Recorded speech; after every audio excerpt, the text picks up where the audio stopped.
সময় লিখে এসো।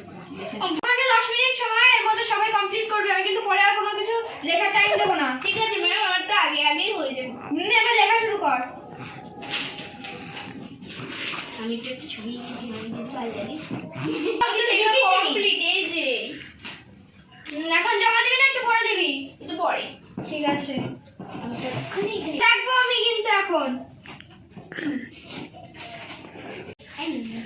দে আগে আবার দিয়ে দেবে। দীক্ষা। Yes ma'am. Yes ma'am. ঠিক আছে। কালকে তোদের সবার রেজাল্ট বেরোবে। ম্যাম আমার তাড়াতাড়ি আসবি। ওই নে, কালকে সবাই তাড়াতাড়ি চলে আসবি, কালকে তোদের রেজাল্ট আছে। সবাইকে